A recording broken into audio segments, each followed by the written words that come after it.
Terima kasih Prof. Panut selaku moderator. Yang terhormat Bapak Menteri Ristek dan Menteri Dikbud Pak Dirjen. Sesuai dengan yang disampaikan Prof. Panut, sekarang kita akan kunjungan virtual ke pameran virtual kita. Sekedar penyampaian kepada Bapak Menteri Ristek dan Mendikbud bahwa kita ada 7 stand pameran. Dan setiap stand ada 6 sampai yang terakhir ada 3, jadi jumlah keseluruhan adalah 39. Nah, pada kesempatan ini kita akan secara bersama-sama berkunjung ke pameran. Saya mengundang Bapak Menteri, kemudian Bapak Dirjen, Bapak Rektor untuk sama-sama mengamati dan melihat dari dekat inovasi karya teknologi dan manajemen penanganan COVID-19 dari Forum Dekan Teknik Indonesia. Ada sejumlah karya di sini sudah disebutkan oleh Pak Menteri tadi, dan pada kesempatan ini kita sudah berada di stand 1. Nah, seperti biasa di kunjungan pameran, Mas Menteri dan Pak Menteri bisa menanyakan mungkin keunggulan daripada inovasi karya teknologi atau manajemen penanganan COVID-19. Yang pasti sekarang kita sudah berada di stand 2 yang terdiri dari Universitas Mercu Buana, Institut Teknologi Bandung, Universitas Sultan Agung Tirtayasa, dan lain-lain. Yang pasti saya sampaikan kepada Mas Menteri dan Bapak Menteri bahwa Forum Dekan Teknik Indonesia yang melahirkan inovasi karya teknologi ini ada dari seluruh Indonesia, dari Jawa, Kalimantan, Sulawesi, maupun tempat lainnya. Nah, ada banyak karya-karya yang sifatnya luar biasa. Nah, ada UI, ada ITB, ada Unhas, ada Unsrat, ada UGM, dan macam-macam. Mungkin sambil jalan, sambil lihat, siapa tahu Mas Menteri atau Pak Menteri berkenan untuk mengajukan pertanyaan di salah satu stand, ya. Saya persilahkan. Yang pasti karya-karya inovasi teknologi daripada Forum Dekan Teknologi Indonesia ini memang berbasis kebutuhan masyarakat. Jadi inilah stand 1. Ada Universitas Riau, dia menampilkan robot. Kemudian Universitas Hasanuddin menampilkan smart disinfektan chamber dan lain-lain. Universitas Indonesia, tadi sudah disebut oleh Pak Menteri, ini luar biasa juga, Institut Teknologi Bandung, Institut Teknologi Surabaya, Universitas Udayana, dan Universitas Gajah Mada. Mungkin Mas Menteri dan Pak Menteri ada yang mau ditanyakan terkait inovasi karya teknologi. Jadi pada kesempatan ini tim yang penjaga stand akan berupaya menjawab apa yang akan ditanyakan oleh Mas Menteri dan Pak Menteri. Silakan Pak Menteri atau Mas Menteri, ada yang mau ditanyakan? Ya, mungkin kalau boleh saya mulai dulu ya. Ya, untuk yang stand 1 tadi ya, karena ada beberapa produk dan dari beberapa institusi, yang saya ingin tanyakan adalah untuk produk-produk terkait COVID-19 ya, yang bersifat alat kesehatan atau alat penunjang kesehatan. Alat kesehatan itu misalnya ventilator ya, atau yang test kit, sedangkan kalau yang penunjang kesehatan itu seperti robot maupun yang APD misalkan. Yang saya ingin tanyakan, karena ini adalah forumnya Fakultas Teknik, ini kan pasti teman-teman di Fakultas Teknik harus berkolaborasi dengan fakultas lain ya, khususnya kedokteran atau farmasi atau fakultas lainnya.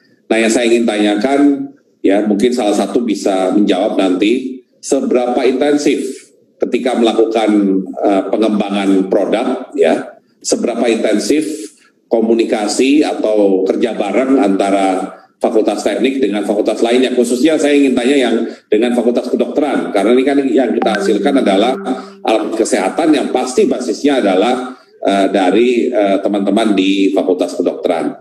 Nah, saya ingin tahu bagaimana sebenarnya mekanisme kolaborasi antar dua fakultas ini.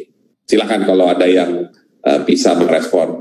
Oke, makasih Mas Menteri. Di sini di stand 1, kebetulan ada 2 yang melakukan kerjasama, antara lain ada beberapa UI, terus Unhas, UGM, dan hampir semuanya seperti di stand 1. Nah, saya lihat Pak Henry Budi sudah siap, dekan Fakultas Teknik UI. Silahkan Pak Henry kalau mau dijelaskan. Jadi Pak Menteri berkunjung ke stand 1. Kita tampilkan UI di sini. Nggak bisa. Hah? Nggak bisa bersuara. Bisa. Tolong operator Jakarta untuk unmute. Baik, terima kasih Pak Bambang, Prof. Bambang. Dengan pertanyaannya, alhamdulillah. Sebenarnya kami di Universitas Indonesia itu ada 14 fakultas, diantaranya yang berkaitan dengan COVID, intens bekerja sama adalah Fakultas Teknik dengan Fakultas Kedokteran. Nah, kebetulan sekali memang di Fakultas Teknik itu ada Teknik Biomedik, Biomedical Engineering, di mana dari Biomedical Engineering ini mau tidak mau memang ada kerjasama antara Fakultas Kedokteran dengan Fakultas Teknik. Secara intens kami berdiskusi, kebetulan kami juga punya Research Center for Biomedical Engineering, intinya adalah kami bekerja sama dengan kawan-kawan yang di kedokteran. Benar sekali bahwasanya kami yang di Fakultas Teknik tidak bisa berjalan sendiri tanpa masukan atau informasi dari teman-teman kedokteran.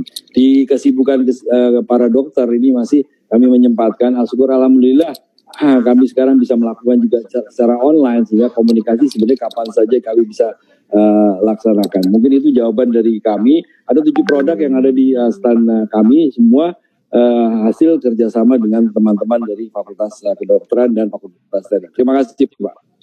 Terima kasih Pak Dekan. Itu saya boleh tambahkan Pak Sekjen? Silakan Pak. Dari Universitas Riau. Silakan. Baik, kalau Universitas Riau sekarang memproduksi robot untuk membantu tenaga medis dalam perawatan pasien COVID-19. Nah, Universitas Riau itu punya 10 fakultas, Fakultas Kedokteran salah satunya dan juga Fakultas Teknik. Dan Universitas Riau juga punya rumah sakit Universitas Riau. Jadi kami lebih dekat dengan rumah sakit Universitas Riau karena robotnya memang kami letakkan di robotnya seperti ini, namanya Miria 1. Itu adalah untuk perawatan COVID yang di rumah sakit Universitas Riau. Tapi sampai hari ini karena di Pekanbaru alhamdulillah tidak terlalu banyak pasien COVID-nya, maka Universitas Riau rumah sakitnya belum ada pasien COVID.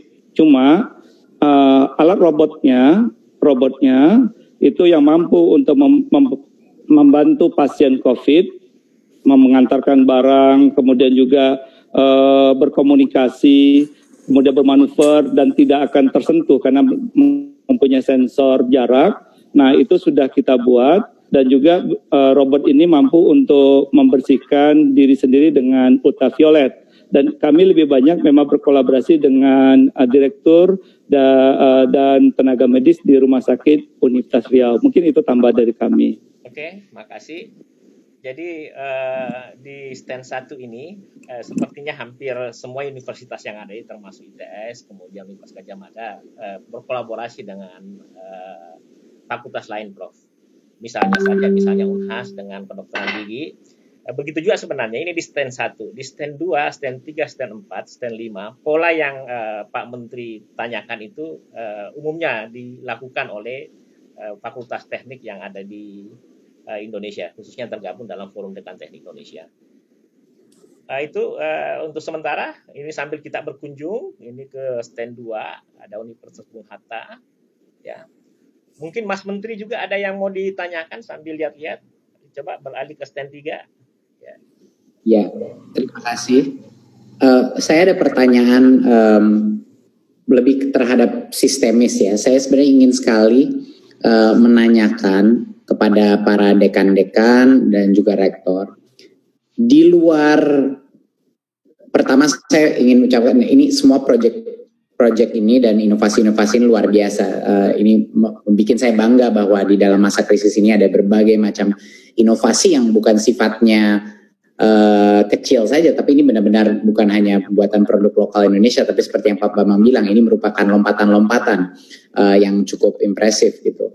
Yang saya ingin tanyakan, di luar anggaran, di mana tentunya semua membutuhkan dukungan dari pusat, dari pemerintah pusat dari sisi anggaran, tapi di luar anggaran, apa saja kebijakan spesifik ataupun inisiatif atau dukungan spesifik yang dibutuhkan para dekan-dekan agar kita bisa 10 kali lipat melakukan produktivitas inovasi ini. Mohon kalau bisa saya tanyakan teman-teman di sini, itu apa ya sebenarnya yang dibutuhkan secara spesifik, bukan jangan terlalu makro, tapi secara spesifik kebijakan dan dukungan dari pemerintah pusat di luar anggaran, itu apa yang bisa memerdekakan proses ini sehingga produktivitas bisa 10 kali lipat jumlah inovasi dan kualitas inovasi. Terima kasih Mas Menteri. Mungkin ada dari Bapak Ibu Dekan yang bisa menjawab pertanyaan Mas Menteri. Yang pasti yang saya ketahui selama ini, seperti yang dilakukan UI, itu berupaya secara mandiri menciptakan inovasi sesuatu dengan biaya sendiri. Tapi mungkin untuk jelasnya saya serahkan ke Bapak Ibu yang ada di stand pameran ini untuk menguraikan. Siapa yang bersedia? Silakan. Prof. Arsyad. Silakan Prof. Arsyad. Mohon di-unmute.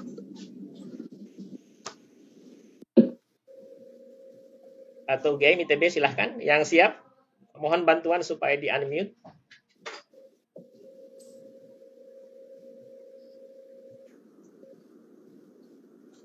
Atau Pak Rektor dulu, Pak Rektor UGM mungkin, karena juga dari background Fakultas Teknik nih. Silahkan Pak Rektor. Mantap. Iya, terima kasih Mas Mendikbud. Kebetulan saya insinyur Mas Mendikbud. Ya, sebetulnya begini Pak Mendikbud, Mas Mendikbud, bahwa inovasi, rekan-rekan ini luar biasa di dalam kreativitas, di dalam melihat persoalan untuk dipecahkan begitu. Tetapi persoalan yang kita hadapi adalah ketika kita sudah masuk kepada komponen-komponen pada teknologi, misalnya saja sensor, begitu ya. Kita belum bisa buat sensor sendiri.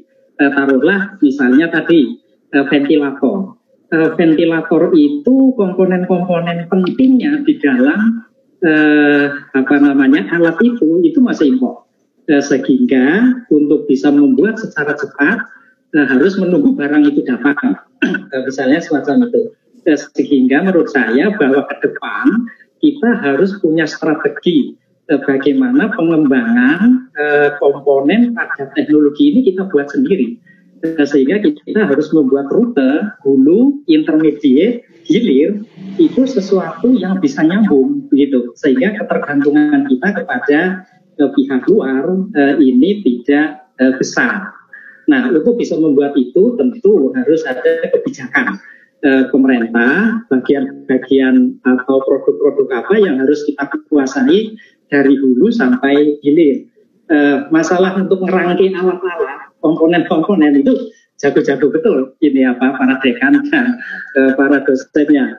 Tetapi bahwa kemarin kita kendalanya di situ. Ini sebagai contoh satu Pak Mas Mendikbud yang UGM sedang kembangkan itu adalah tentang genus ya, artinya mengecek positif negatifnya seorang pasien COVID dari volatil meter, artinya dari nafasnya kita ambil hembusan nafasnya, kemudian dimasukkan ke penyaring dengan HEPA filter itu nanti udara yang sudah tidak mengandung virus kita masukkan ke alat. Nah ini di dalam alat itu masih ada komponen impor yang kita nggak bisa bikin sendiri, harus datangkan dari Jerman, harus datangkan dari mana begitu. Nah ini yang kita harus punya strategi ke depan. Saya kira Pak Menristek nanti bisa mengarahkan bagaimana kita bisa melakukan itu. Terima kasih Mas Menteri. Terima kasih Pak Isradi. Oh iya, Jadi kita di Forum Dekan Teknik Indonesia, setiap ada masalah itu terkait misalnya ditanyakan Mas Menteri, selalu komunikasi satu sama lainnya. Nah, pada kesempatan ini kami ada Ketua Umum FDTI yang selama ini misalnya kalau kami ada masalah mencoba bersinergi dan berusaha berdiskusi dengan beliau. Mungkin Pak Nisam bisa menyampaikan langkah-langkah teman-teman dekan terkait dengan apa yang ditanyakan Mas Menteri. Silakan Pak Dirjen. Terima kasih. Memang untuk mengamplifikasi karya-karya teknologi itu butuh kerja bareng dari hulu ke hilir. Jadi tidak hanya dari sisi kemitraan dengan industri, tetapi juga dengan pasar, Mas Menteri. Nah, market ini yang susah. Ketika kita bergandengan dengan industri, itu biasanya yang pertama ditanya adalah pasarnya bagaimana. Kalau mereka harus bersama-sama menciptakan pasar ini, tanpa kehadiran pemerintah, mereka akan sangat enggan industri untuk masuk ke hilir. Jadi downstreaming karya teknologi di hulu itu sangat membutuhkan sisi pull dari hilir. Nah, di sini peran pemerintah akan sangat penting untuk bisa ada keberpihakan. Pak Presiden seperti menggarisbawahi untuk membeli produk dalam negeri. Itu kalau betul-betul terimplementasi, itu akan menggairahkan inovasi dan teknologi menghilir. Karena fakta di lapangan itu sulit untuk terjadi, karena middleman dalam perdagangan karya teknologi itu luar biasa sekali, kartelnya, mohon maaf ini, berlapis-lapis. Dari mulai garam sampai ke produk pertanian, sampai ke bahan bakar, sampai ke produk-produk, apalagi produk-produk teknologi, yang sangat sulit tanpa modal besar, tanpa jaringan yang kuat untuk kita bisa masuk ke hilir. Jadi ini mohon kalau pemerintah itu bisa bersinergi betul, ada keberpihakan betul, ada cushion untuk di awal-awal ketika kita tidak bisa bersaing dari sisi harga, itu minimal dari perlindungan. Seperti tadi misalnya sensor itu kita belum bisa produk sendiri, impor, kena pajak impor. Bagaimana kita akan bersaing ketika pajak impor itu lebih mahal dibandingkan dengan impor barang jadi dari luar negeri yang mendapatkan berbagai macam kemudahan-kemudahan. Nah, barrier itu ada di mana-mana. Jadi kami sangat semangat untuk menghilirkan teknologi, tetapi barrier di hilir ini yang membutuhkan sekali bulldozer besar di tingkat negara. Terima kasih, Mas Menteri. Terima kasih Pak Dirjen. Mas Menteri, perlu kami sampaikan bahwa di pameran ini ada dua topik, yakni inovasi karya teknologi dan manajemen penanganan COVID-19. Dan alhamdulillah teman-teman kita di para dekan itu menjadi salah satu yang terdepan dalam mengatasi COVID, baik yang sifatnya manajemen penanggulangan COVID gitu. Jadi mungkin nanti Mas Menteri pasti akan memberi arahan terkait jawaban-jawaban tadi, dan begitu juga Pak Menteri. Mungkin sambil berjalan sedikit kita lihat dulu ke stand-stand yang lain, dan saya persilahkan kepada teman-teman dekan yang merasa punya karya yang unik, ya karya yang unik untuk dipresentasikan ke Pak Menteri dan Mas Menteri. Disampaikan aja. Ini kita ini sejumlah stand yang ada di depan kita sekarang. Ya, ini tidak terlalu kelihatan. Nah, sambil kita lihat, tadi sudah ada pertanyaan dari Pak Menteri dan Mas Menteri. Mungkin ada sedikit semacam arahan dari Mas Menteri dan Pak Menteri terkait dengan apa yang ditanyakan dan apa yang dijawab oleh teman-teman Dekan Teknik Indonesia. Ya, silakan Pak. Mas Menteri. Baik. Atau Pak Menteri. Ya, terima kasih. Saya sebenarnya kepengen mendengar saja beberapa inovasi-inovasi, tapi juga saya kepengen juga mengetahui proses inovasi tersebut. Contohnya, seberapa terlibat mahasiswa di dalam proses ini.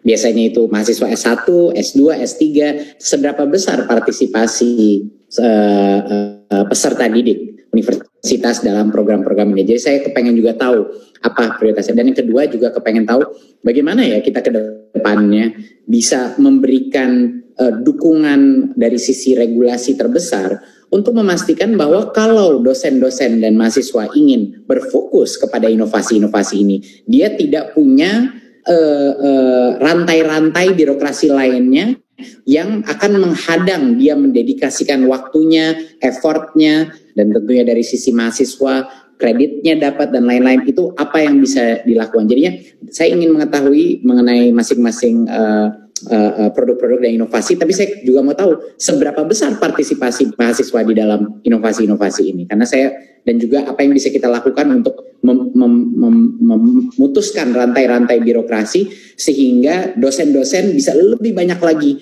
yang berdedikasi dan fokus kepada inovasi-inovasi ini, kalau memang passionnya dia di situ, gitu.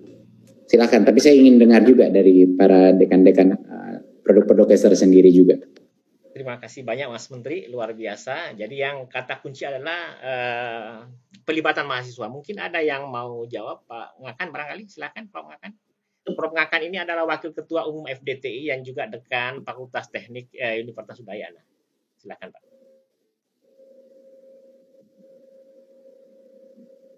Di unmute. Udah bisa.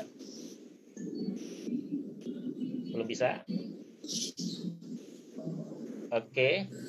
Teman-teman, bisa ya? Baik, selamat siang Mas Menteri, selamat siang Pak Menteri, Pak Dirjen, Pak Rektor, dan Bapak Ibu sekalian.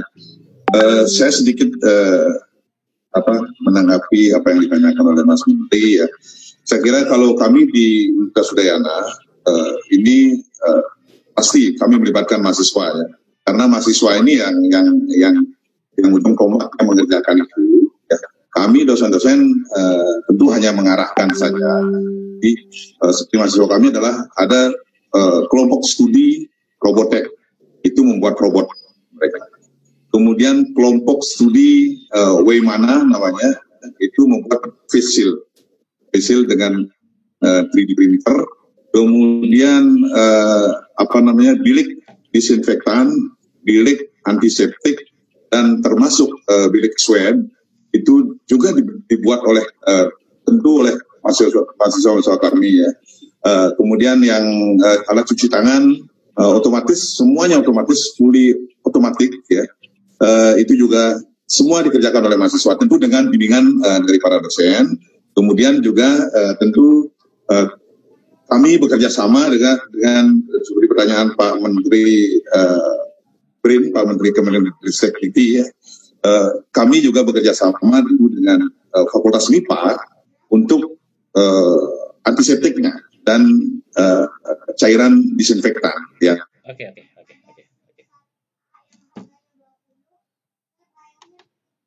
Oke.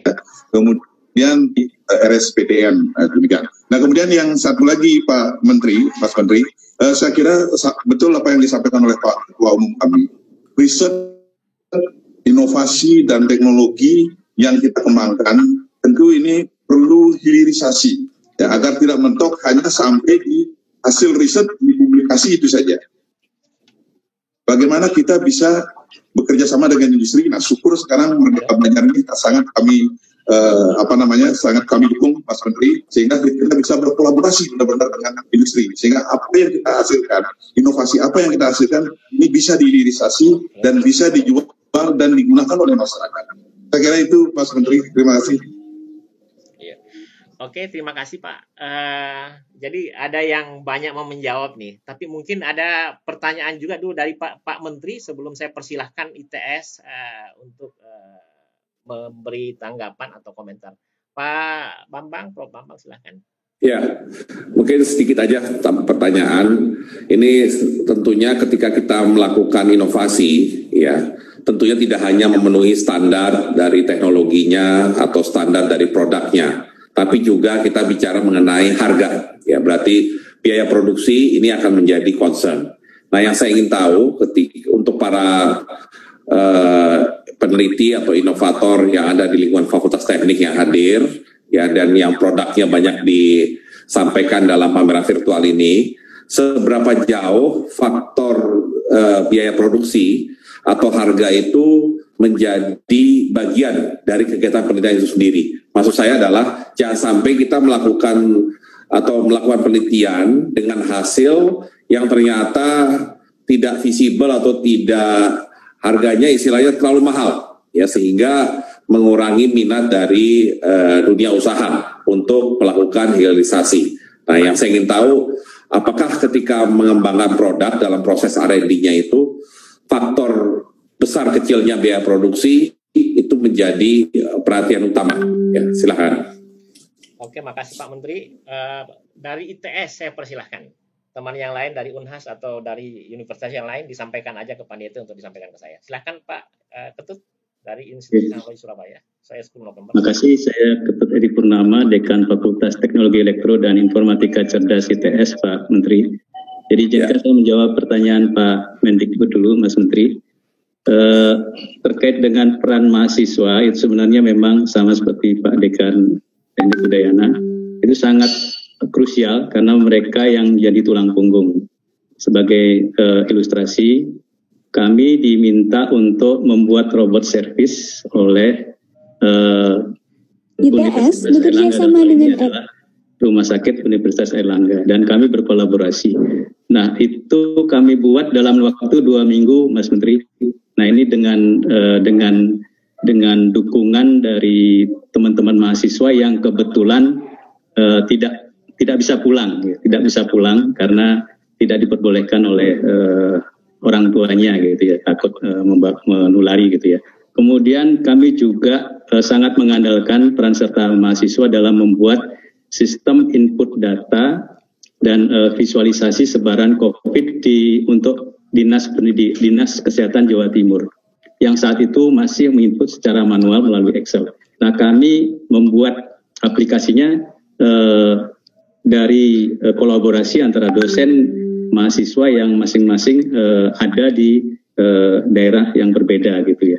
Jadi dengan kolaborasi ini kami bisa mengembangkan itu dan sampai sekarang digunakan oleh Dinas Kesehatan Jawa Timur. Nah, selain itu juga kami mengandalkan mahasiswa untuk bisa menjalankan proses bisnis di ITS. Misalkan kami mengembangkan sistem tes online, Mas Menteri. Jadi tes online itu untuk tes bahasa Inggris, TOEFL, kemudian untuk tes kemampuan akademik. Dan kami juga melengkapi dengan sistem pengaman. Jadi untuk yang berbuat kecurangan itu kami sudah antisipasi. Nah, tim ini adalah tim yang dibentuk, yang tulang punggungnya adalah dari mahasiswa. Baik itu tim untuk pembuatan sistem tesnya maupun sistem pengaman ujiannya. Nah, kemudian untuk produk-produk lainnya sama, jadi sangat terbantu oleh mahasiswa dan bahkan kami mengganjar mereka dengan mengkonversi menjadi sebuah kerja praktek. Bahkan kalau lebih dari 2 bulan kami ganjar dengan magang. Jadi untuk tim mahasiswa yang berkutat dengan robot sampai saat ini, itu kami ganjar dengan magang, dan ini bentuk dukungan juga untuk program dari Mas Menteri untuk Merdeka Belajar. Kemudian robot ini sekarang sudah dijalankan atau dioperasikan di 5 rumah sakit. Kami sudah mendistribusikan sebanyak 7 robot, Mas Menteri. Nah, terkait dengan pertanyaan dari Pak Mendistek, dapat kami jawab, memang biaya jadi masalah, tapi sebagai contoh untuk pembuatan robot itu yang menghabiskan dana tidak sedikit, ya kami swadaya urunan antar dosen, tapi tidak sampai memberatkan mahasiswa. Mahasiswa tetap bisa membantu mengerjakan tanpa ada isu terkait biaya. Dan tentunya kami memilih produk-produk yang di satu sisi murah, di sisi yang lain punya kekuatan gitu ya. Jadi untuk produk-produk yang kami gunakan untuk robot Raisa misalkan, itu standar industri Pak Menteri. Jadi sudah untungnya komponen-komponennya sudah ada, sudah kami punya, karena tim robot ITS itu tiap tahun melaksanakan lomba, ikut lomba. Nah, tahun ini tidak ada lombanya, jadi anak-anak itu sangat senang dengan adanya tantangan untuk membuat robot, sehingga mereka bisa menyalurkan semangat untuk lomba itu ke arah kemanusiaan, dan komponen-komponennya juga tidak menjadi isu pada saat Nun. Oke, terima kasih. Jadi Bapak Ibu sekalian, satu lagi, tinggal satu aja, Prof. Arsad. Ini karena kita mewakili wilayah barat, wilayah timur, dan wilayah tengah. Ini salah satu wilayah timur. Silahkan, 1 menit. Baik, Assalamualaikum warahmatullahi wabarakatuh, dan selamat sore. Di Makassar sudah sore, Pak Menteri yang saya hormati. Salam hormat dari Makassar. Saya menjawab dulu pertanyaan dari Mas Menteri bahwa kami Fakultas Teknik UNHAS memang sudah bekerja sama dengan Fakultas Kedokteran dan juga bekerja sama dengan Fakultas Kedokteran Gigi. Nah, untuk dengan Fakultas Kedokteran, kami sudah membuat ventilator, ya 2 jenis ventilator. Satu sudah jadi, satu sudah hampir jadi. Kemudian yang menjadi unggulan sekarang adalah produk yang namanya extraoral mobile aerosol guided channel atau Magic UNHAS. Di video ini agak ke belakang tempatnya, Pak Sekjen, agak ke belakang, terus lagi. Nah, supaya terus teknologi ini adalah alat untuk membantu para dokter gigi di rumah sakit gigi dan mulut ketika para dokter menangani pasiennya, yaitu alat penghisap aerosol. Ya, aerosol. Ya, ini sesungguhnya pada saat dibuat ini baru satu ya produk dalam negeri, yang banyak itu di pasaran adalah produk luar negeri. Nah, ternyata setelah kita jadi, sekarang ini produk ini sudah kita bicarakan dengan pihak industri untuk hilirisasinya. Jadi menuju ke penandatanganan kontrak. Nah, itu kelihatannya harganya bisa lebih murah dari produk-produk dari luar. Ya, ini Ibu Rektor kami menjelaskan, mungkin dianu sedikit barangkali, dikasih suara sedikit, Bapak. Pak Arsyad, jadi kita waktunya tidak panjang karena Pak Menteri akan ada agenda berikutnya. Oh ya. Okay. Ya, jadi ini yang unggulan sekarang, ya. Magic namanya, ya. Sudah mau masuk hilirisasi Pak Menteri. Okay, sudah banyak sekali pesan ini. Ya. Ya, siap.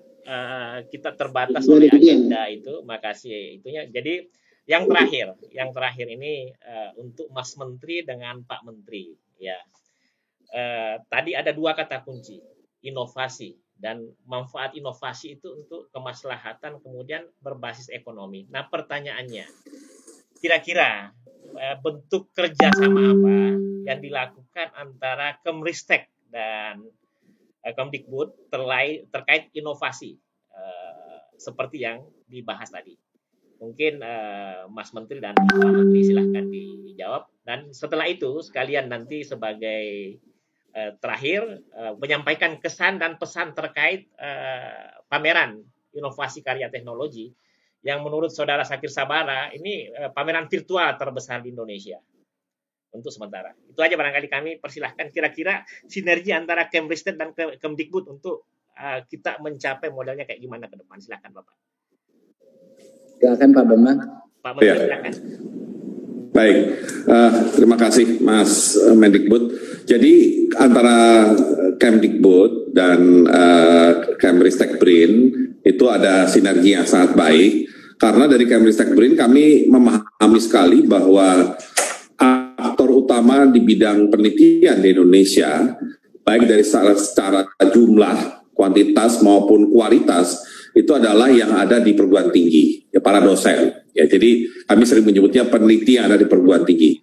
Nah, karena peran dosen itu sangat menentukan, baik di riset dasar, riset terapan sampai kepada inovasi, maka meskipun ristek atau diktinya itu sudah berada di bawah Dikbud, tapi kami terus melakukan urusan penelitian yang merupakan bagian dari Tridharma perguruan tinggi itu tetap bisa dikerjakan dengan baik, ya, dengan Kemristek BRIN. Dan apalagi kami sangat mendorong kerjasama tidak hanya antar universitas atau antar fakultas, tetapi juga kerjasama yang juga barangkali langka, yaitu antara perguruan tinggi dengan lembaga penelitian seperti LIPI dan BPPT. Di dalam riset COVID terlihat kolaborasi 2 pihak ini bisa menghasilkan produk yang sangat baik, langsung bisa diserap pasar. Jadi barangkali itu adalah strategi konkret yang akan kami teruskan, yaitu mendorong kerjasama perguruan tinggi dengan lembaga penelitian.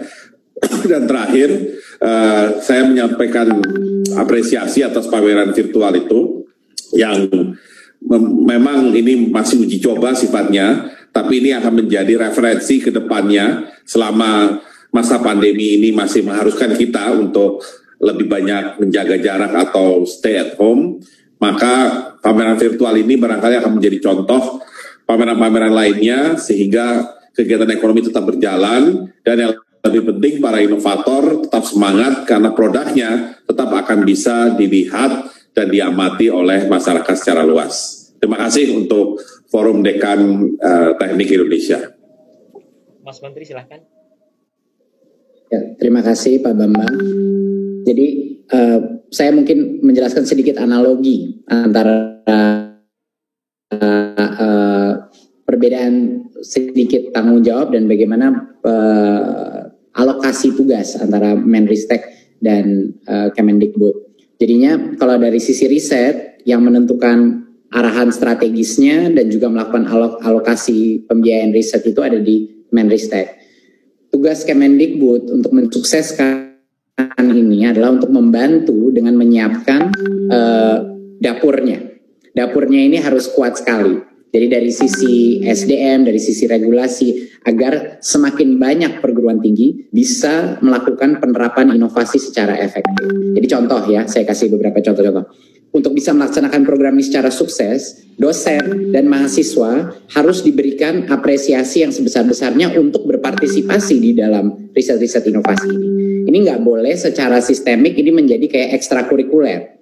Malah ini menjadi salah satu fungsi perguruan tinggi yang terpenting dan fungsi pendidikan. Karena bayangkan pengalaman yang didapatkan bagi murid-murid itu yang membantu membuat ventilator, yang membantu membuat masker, yang membantu membuat berbagai macam inovasi testing di COVID ini. Dan nantinya bukan hanya kesehatan kan, semuanya yang kita inginkan, bahwa ini yang namanya kampus merdeka seperti ini. Kita mengerjakan proyek bersama, dibimbing oleh dosen, dan dari situlah pembelajaran terjadi. Jadinya tugasnya Kemendikbud untuk memastikan bahwa karir dosen itu malah terbantu, bukannya terhadang dengan berpartisipasi dengan berbagai program ini. Kami juga memastikan kami juga memastikan bahwa mahasiswa mendapatkan full credit atau full SKS dalam berpartisipasi dalam program-program ini, sehingga tidak ada pengorbanan yang harus dilakukan mahasiswa kalau misalnya mereka ingin mendedikasikan 1 semester full dalam mengerjakan proyek-proyek inovasi dan riset tersebut. Nah, itu jadi salah satu penting. Dan dari Kemendikbud, tugas kami juga untuk membantu proses ini adalah untuk menciptakan suatu sistem insentif di perguruan tinggi yang akan mendorong perguruan tinggi untuk semakin banyak melakukan berbagai macam kolaborasi dengan industri dan juga proyek-proyek riset terapan yang akan bisa membuahkan hasil bagi negara ini. Makanya IKU atau nanti KPI bagi para universitas ini pasti akan kami koordinasikan dengan Kemenristek untuk memastikan bahwa semua kepentingan strategik research kita, baik dari sisi teknologi maupun yang lain, itu bisa terjadi, dan bukan hanya terjadi, terdorong penuh dengan insentif program baru kita yang akan kita luncurkan mulai dari sekarang sampai tahun ke depan.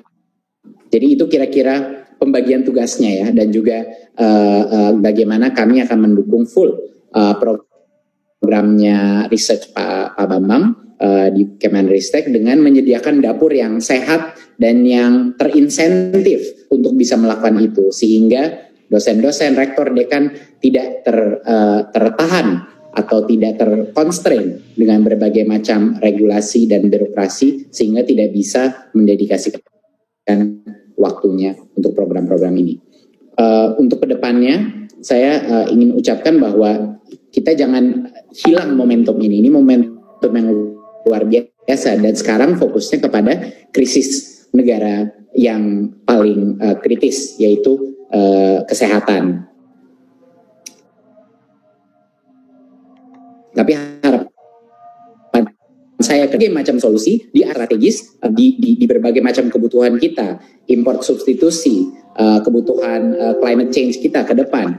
kebutuhan di dunia pendidikan kita, dan lain-lain, berbagai macam riset dan inovasi yang bisa diterapkan secara menyeluruh. Jadi buat saya ini merupakan suatu beginning ya, suatu permulaan yang awal yang sangat sangat bikin saya semangat gitu. Dan semua di Kemendikbud mengharapkan bahwa momentum yang diciptakan karena krisis kesehatan ini akhirnya nanti akan menyebar kepada berbagai macam kategori inovasi strategik yang setiap universitas memilih dan memberikan kemerdekaan untuk bisa memilih spesialisasi apa yang mereka inginkan, dan tidak harus semuanya dikerjakan. Kalau ada universitas ingin memilih suatu spesialisasi inovasi tertentu, itu harusnya bukan hanya diperbolehkan tapi didukung oleh pemerintah, dan nanti akan kelihatan, belum bisa saya bicarakan semuanya, tapi akan terlihat bahwa strategi performance incentive kita untuk universitas ke depannya dan strategi penganggaran kita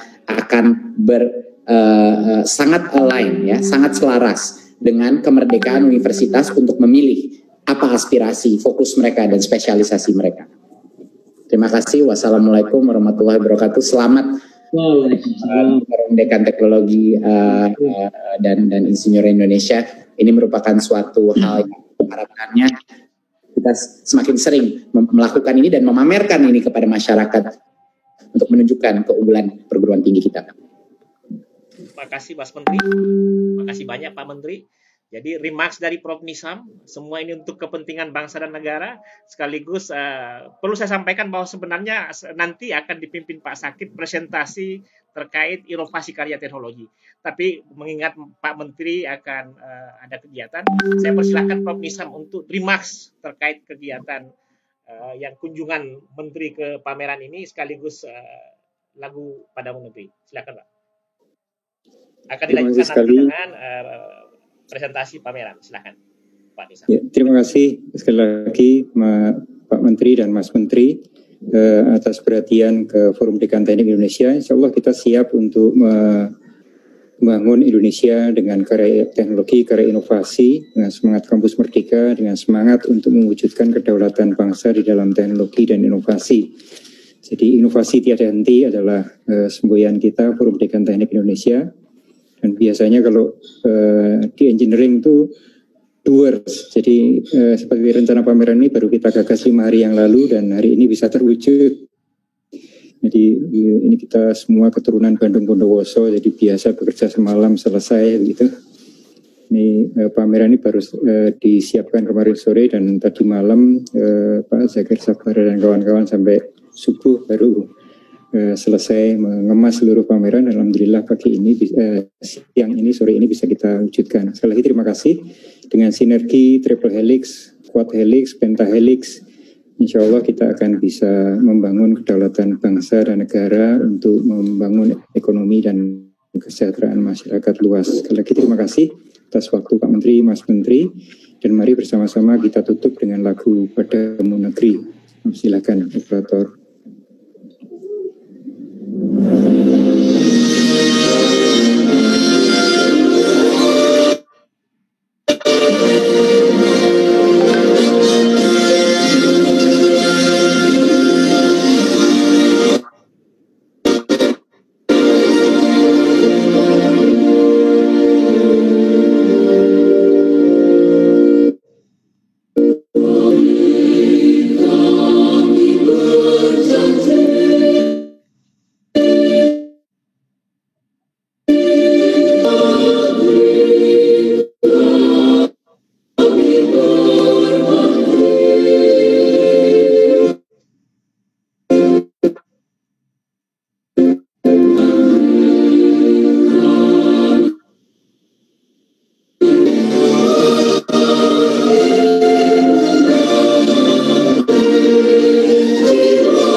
Pak Isradi. Oke, terima kasih. Terima kasih Mas Menteri, Pak Dirjen, dan Pak Rektor serta hadirin sekalian. Terima kasih. Kita akan menuju ke acara berikutnya, yakni presentasi inovasi karya teknologi. Tapi mungkin kalau Mas Menteri atau Pak Menteri ada agenda yang sudah menunggu, nggak apa-apa, live. Tapi kalau misalnya Mas tinggal, alhamdulillah kita sangat bersyukur. Yang pasti sangat berterima kasih atas nama Forum Dekan Teknik Indonesia kepada Pak Menteri dan Mas Menteri. Semua wejangan insya Allah akan kita laksanakan sebagai salah satu program FDT ke depan. Sekali lagi, terima kasih. Dan saya persilahkan Saudara Zakir Sabara untuk memandu acara selanjutnya.